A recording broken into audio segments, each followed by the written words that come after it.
So today I'm sitting down with Aaron of A Plus Mortgage Services, and honestly, I'm pretty excited about this one because I think a lot of people have very little experience when it comes to aligning themselves appropriately with the proper mortgage lender, bank lender, just the way you get your money in order to help you actually purchase a home. So I'm very, very excited to actually have this sit down because a lot of times what I find is people are going in reverse order. They're shopping online, they're going on realtor.com, Zillow, they're finding the home they love, if it's even still available.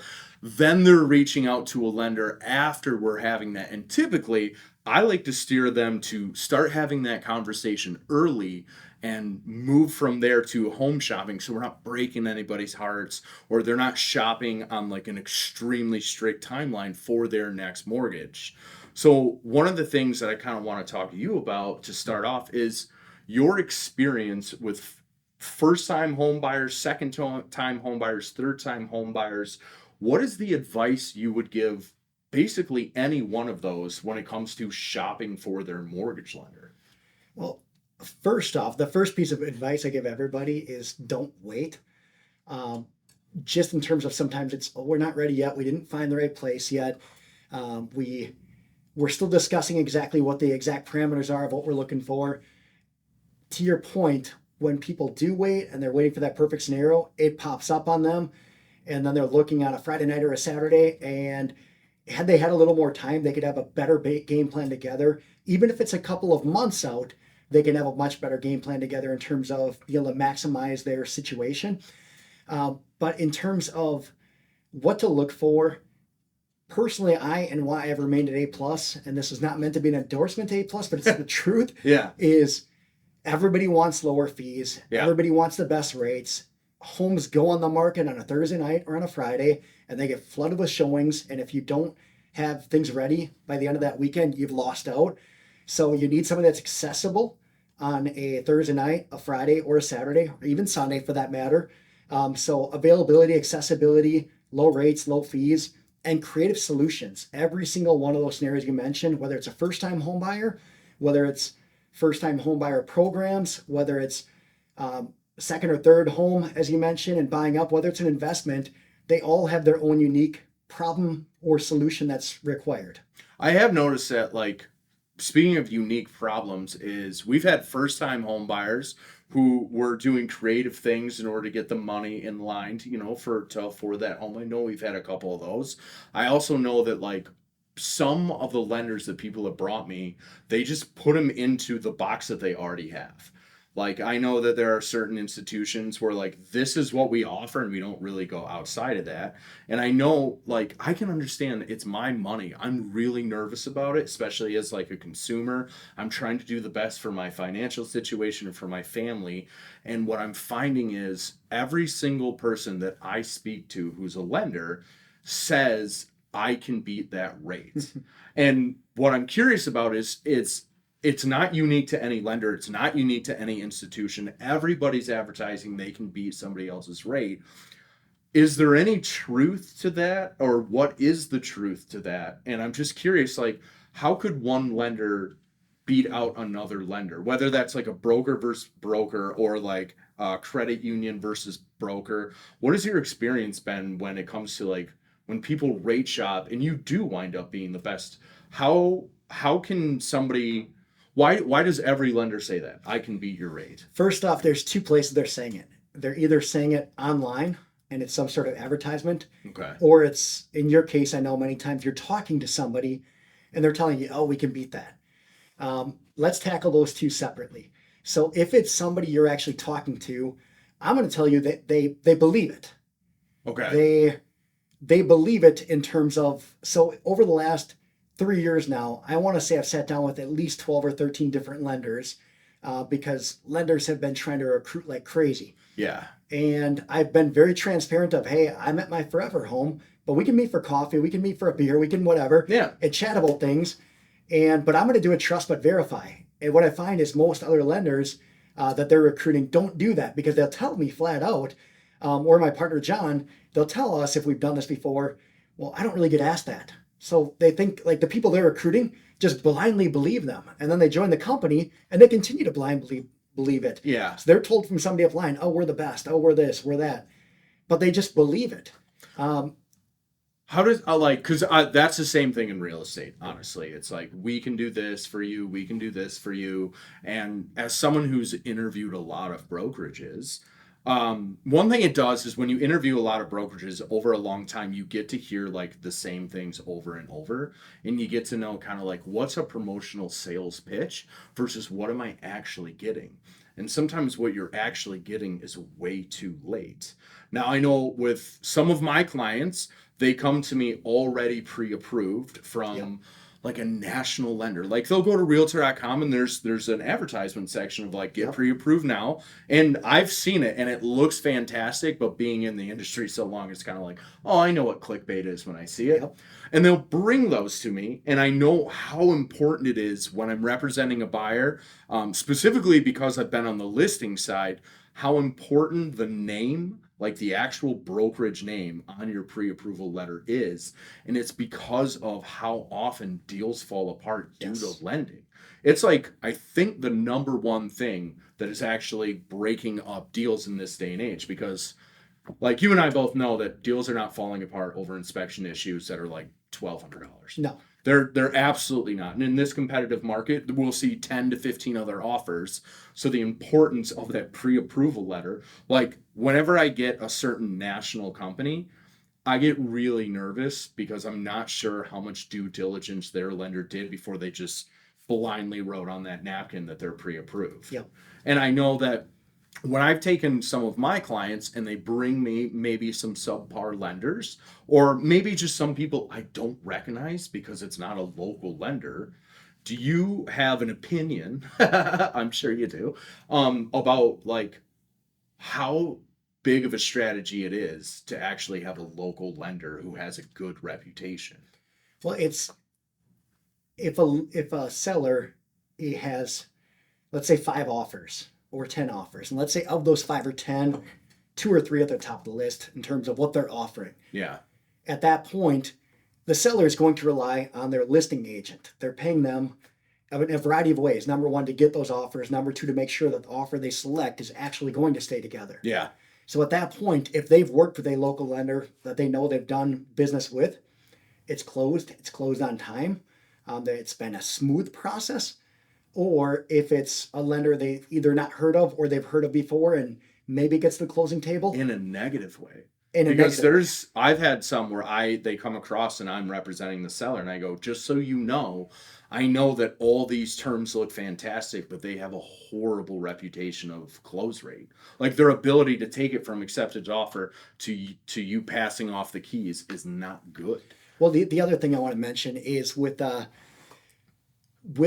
the online lenders, that a lot of those advertisements, there's 2 things going on. Number one, a lot of them are hiding. They'll show you this flashy rate, and then they'll have a little asterisk next to it. And when you read into it, it's either saying things like, "This is with 40% down." So they're advertising a lower rate to kind of that clickbait you talked about, or they're hiding fees in, where it'll say in the small print in the bottom, "This is with 1.5 buy down points." Or what lenders are getting really creative on now is they're saying we can beat that rate, and they're not doing buy down points necessarily, but they're increasing their loan origination to absurd amounts. Okay. Ours is a flat $1,000. We're seeing $2,400 or even more in some cases, where okay, that's a buy down. That's $1,400 more. In some cases, $1,700 more to artificially lower the rate, but you're hiding fees in. It's not transparent. On that note, I have absolutely and recently, I'm talking about the Oconomowoc one, where I wanted them to be at least have that conversation with you, and that's when they discovered those points were buried. Yep. Have you found that to be a trend that they may be doing some less than transparent marketing or less than transparent conversations to their clients? Because I know a lot of mine, they like knowingly kind of brush through things very quickly and at high level, like a 2-1 buy down and a teaser rate and all that stuff. And they don't do this every day. They're not intimately knowledgeable about that. So they're hearing the great rate. They just assume that closing costs or that initial amount of money to get that loan is just kind of standard. Have you seen a lot of kind of like baked into the rate or baked into the closing costs with some of your competition? 90% of the time. 90% of the time, you're seeing some sort of manipulation of money in order to help that rate. Let me give you an example. One of the biggest VA lenders out there, and I will not name exactly who I'm talking about, Yeah. to not directly badmouth the particular lender. No, I understand. But one Yeah. of the biggest VA lenders out there, their rate is right on par with ours, which was shocking when I first heard it. So I asked for the loan estimate. On the loan estimate, there's two things that we're actually looking for. Two numbers that really matter. Number one, what is the actual rate? Number two, what is the total cash to close? Everything else is apples to apples, as long as the estimated taxes and insurance are the same on both. Yep. That way, one's not lowering it to something they're saying could be lower because now, that's Yeah, artificial. you're just removing the variables. But remove the variables. Well, their rate was the same as ours. Their closing costs were $3,000 higher. They don't call it loan origination of $4,000. They break it up to be a processing fee of $995, an underwriting fee of $995, a credit pull fee of this, Yeah. a MERS fee of that. All these little fees Yeah. where we just do a flat loan origination, but they didn't know how to read it, so they're looking at it. They're like, well, they said the other guy went through it with them, and then I happened to get 3 of these within a year, and actually a lot closer than that. And I realized, okay, it wasn't this particular lender within that VA lender. It was everybody that worked for that particular VA lender. They were doing it. So it was in that case, it was $3,000 more. Well, yeah, the rate seemed very competitive. It was right on par with ours, but we were putting $3,000 back in somebody's pocket. Much needed money when you're doing a move. Furnish your new home. Oh, yeah. That adds up so quickly. We can find $3,000 in inspections that we know we can't renegotiate because it'll go back out or like another party wouldn't negotiate it, or moving expenses, or whatever. Yep. Like that is something that's significant. So on transparency, and like really what it is like a lack of knowledge in how to go through the procedure of knowing what you're getting, which is why it's so important to have those like relationships. Like with a realtor like myself, I am going to be so obnoxious about pointing you to an A+ person like yourself, like pointing you to you, because I know that your barometer is going to go, oh, I'm pegged to what's the best. And then when you shop around, you're always going to come back. And in full transparency, I do that because my clients like me more when they save money, and they tend to help build my business because I did them a service by helping them with that relationship. Absolutely. And I think like another segue is like, without knowing a lot of information about loans, and a lot of these guys, and I understand, like first time home buyers specifically, they're getting advice from like people who haven't shopped for a home for 25 years.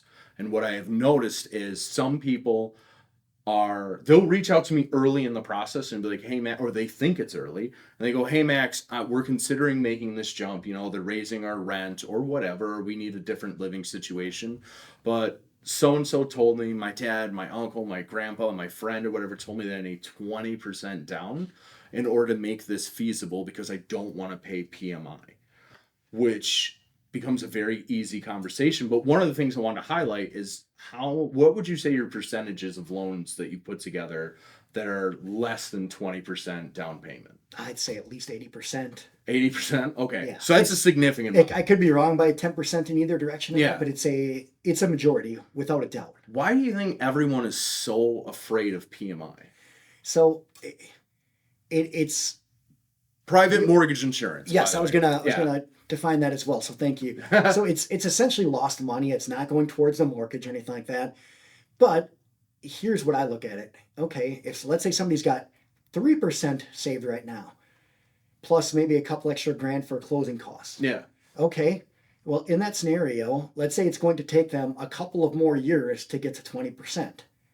All right, let's break this down as to why I don't think it's a good idea, but why. So people are saying, they're getting the advice, oh, no, you don't want to pay that PMI. Yeah. That's just lost money, Max. You're never going to get it back. Okay, there's truth to that. Let's look at the other side of the coin. It takes you 2 more years, maybe 3 more years to get to the 20%, maybe longer. Probably longer. Okay. Probably longer. What percentage of your rent do you get to keep? That's a sunk cost. That's a brutally sobering conversation with some people. It's how much are you paying yourself when you pay rent? How much did your rent go up the last 2 years? Yeah. 3 years. Okay, so the PMI is at least a flat cost. You know what it is on the front end. The second part is we have a lot of clients that bought last year. They're already refinancing. So let's say they bought last year with 5% down. Well, in the past year, depending on where they live, their home might have appreciated anywhere from 6% to 10 plus percent, as you're aware. Yeah. So now when we refinance them, let's say their rate last year was, depending on when they bought, could have been somewhere in the sixes, it could have been mid sevens. We have clients that might have bought in the mid sevens. Well, now they refinanced and now they have a 6 in the front of it. But now when they refinanced, the appreciated value is now at 15%. They only came with that original 5, Yeah. but that appreciation brought it to 15. So now the PMI is a lot smaller. I didn't even consider that. So when they're refinancing, they're taking the appreciation into their principal. So they get to leverage that. So yeah, people that we refinance that, let's say 2 years has gone by. Yeah. In most cases, the PMI is dropping off. I can't guarantee it. We don't know where appreciation values will continue. But even if we go historically all the way back to 1987, its appreciation has been 4.7% per year. That includes the biggest housing crash from 07 to beyond 2010. Yeah. So it's even taking that low of lows in there. But, as we know, appreciation's been doubled that the last couple of years. So after a year or two, PMI, it's very easy with a refi for it to drop off. But even if it doesn't, even if, let's say, you don't refinance as quickly, rates haven't gone back down or whatever it is, again, you're building some appreciation. If you sell the place, it's money in your pocket. If we amortize it over 5 years in terms of what the appreciation value is, your mortgage getting paid down, what you're not giving away to rent. I've done this example on a $300,000 home before.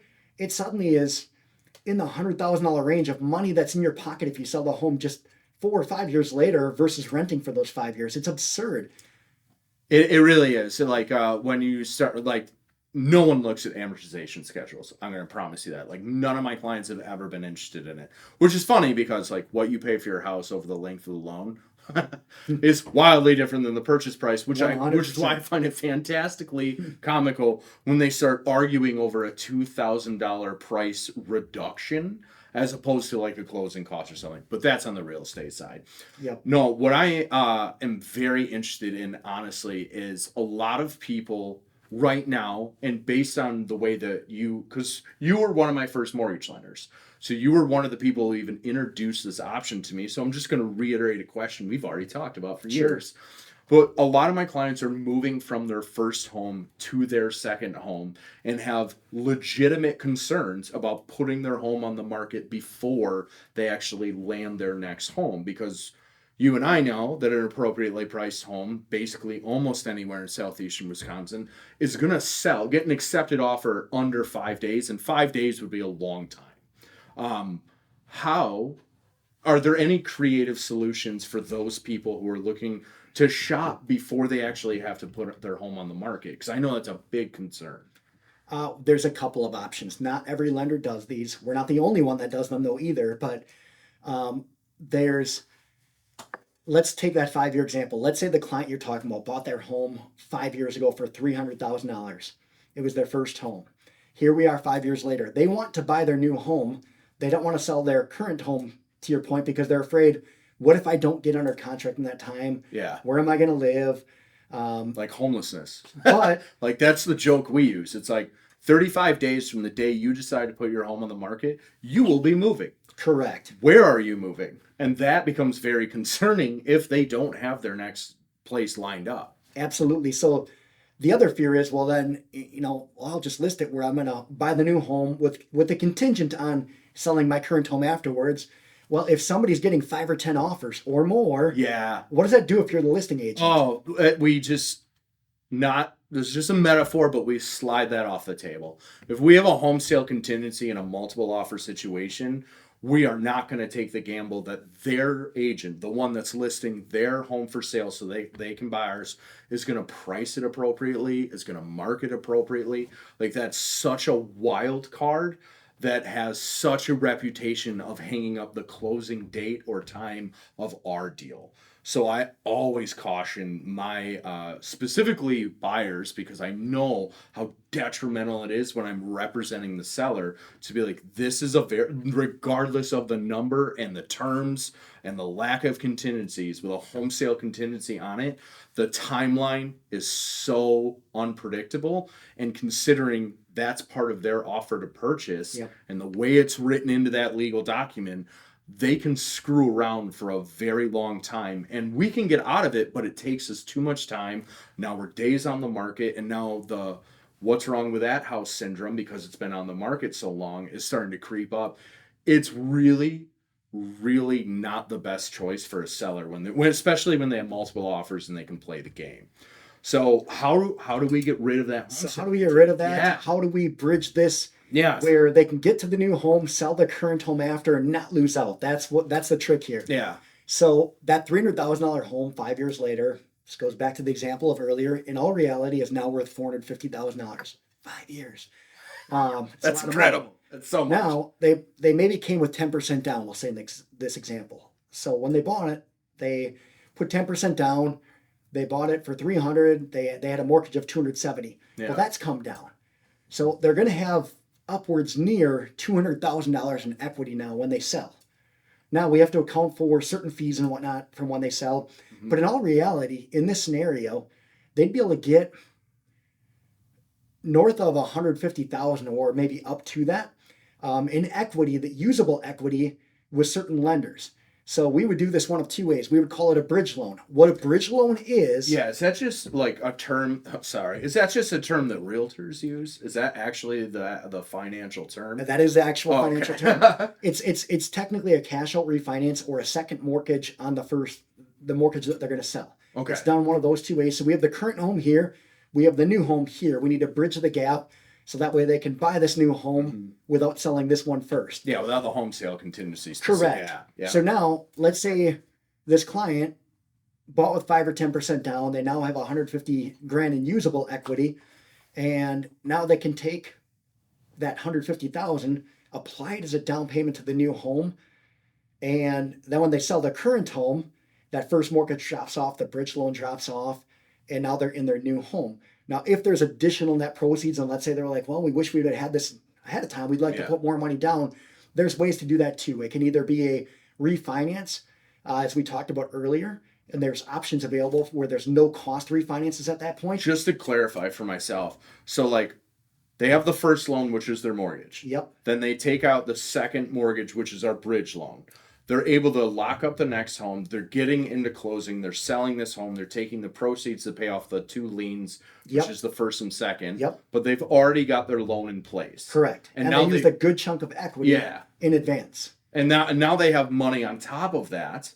Yes. And they're interested in going like, hey, can we improve our terms or whatever? Correct. That's what's okay. So we'd either look at refinancing it, and there's even no cost refinance options available. And then there's also what's called a recast. So let's say they sell their current home. It's now 3 months later.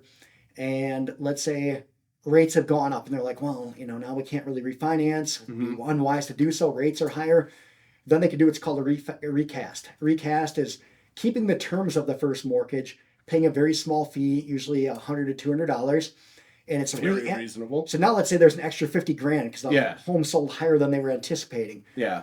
And now it'll re-amortize the current mortgage to include that lump sum down payment. Oh. So there's multiple options. We educate them on the front end to make sure they know all of their options.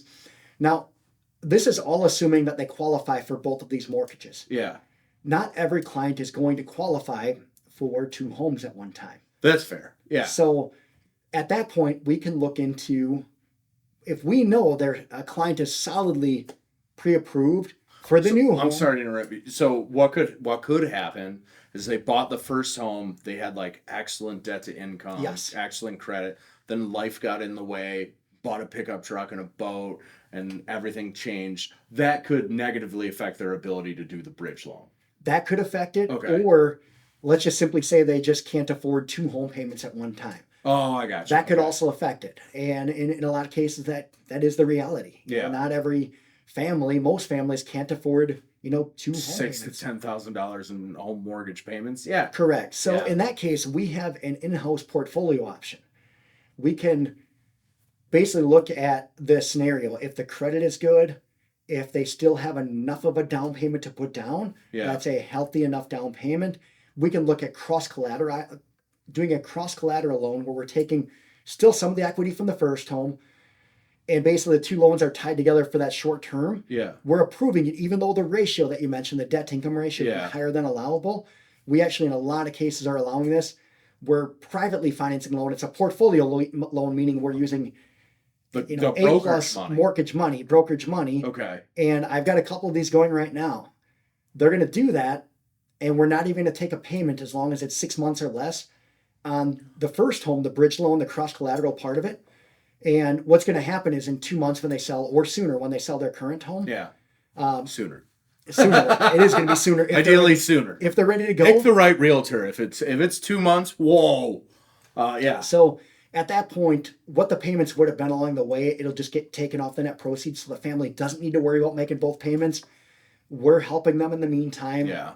And now they get into their new home. So it's basically like a bridge loan. We're just getting really creative.